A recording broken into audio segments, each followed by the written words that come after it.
Laras kabeh iki apa to sing digoleki yen ora ngapura ing ngapura.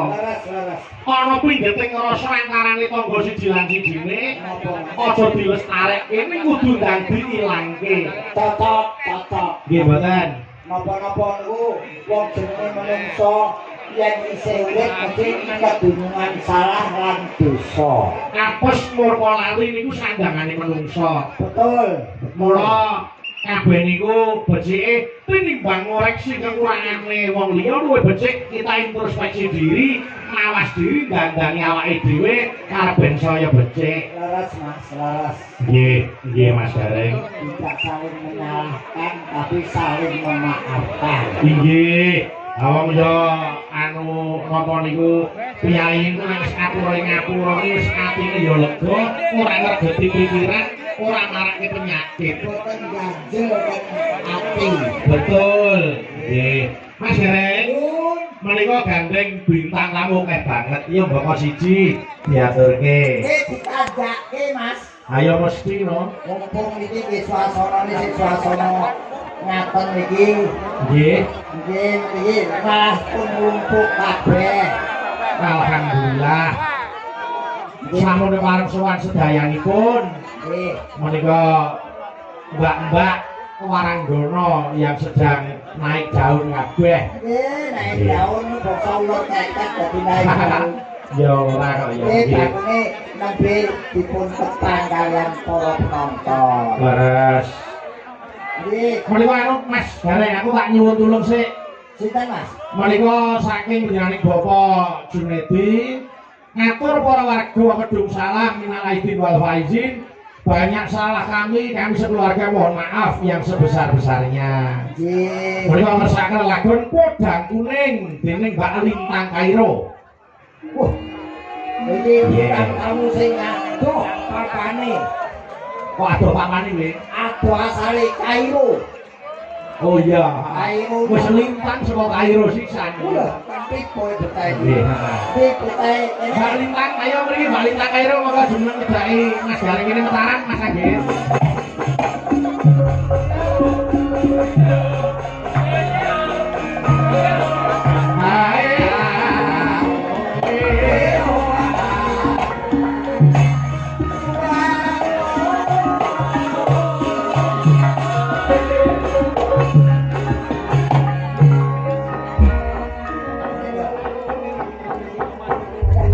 ora ngira.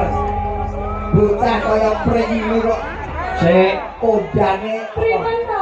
ngarane kaya pring maksudnya piye? Lah iki bocah cilik diri Lah kok emang pawakane nggih ngene iki lho Pak De. pawak. Pawaan. Pawaan iki ora iso ninggal sekolah iki.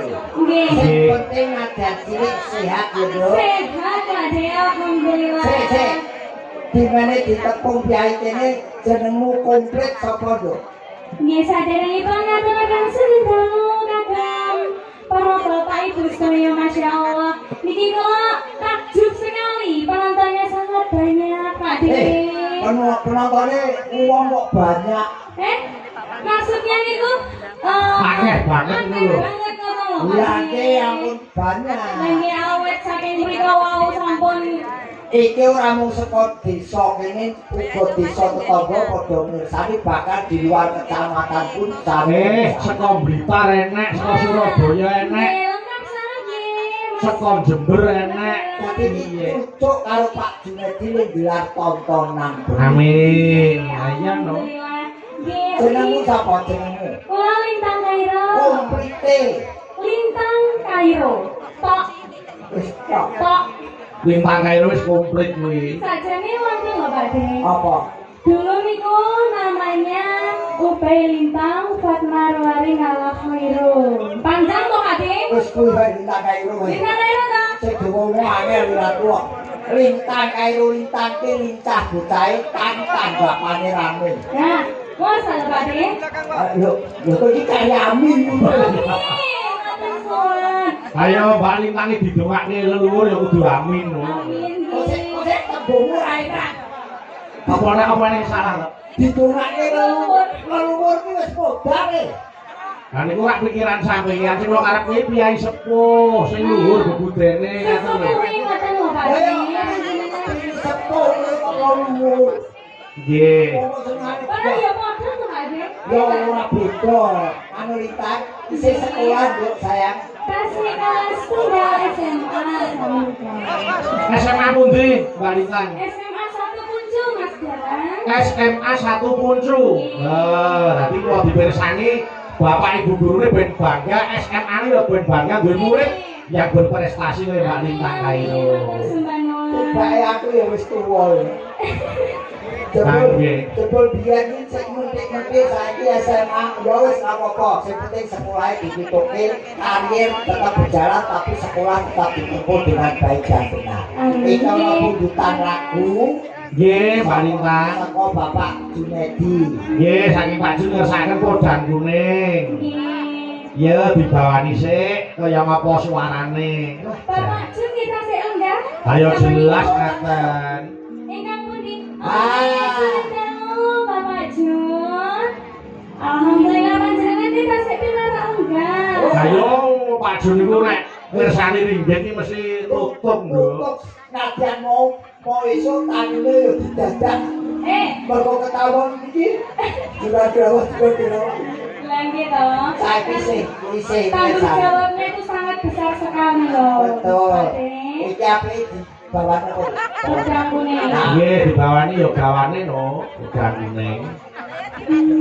Monggo, piye Pak Lintang? Monggo.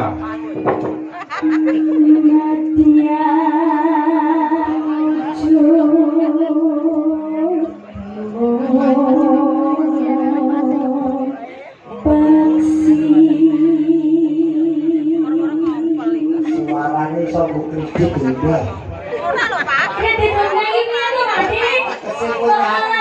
Kowe tuh nyanyi sak nyanyian iki iso nggo ngangsul kendaraan. Ya ampun. Wes, luar biasa. Kasih ajar sami Pak Di. Ada yo jaluk sami. Wonten Ibu, sesepuh Ibu Darsi nuwun sewu Ibu. Kae pesen Mbak-mbaknya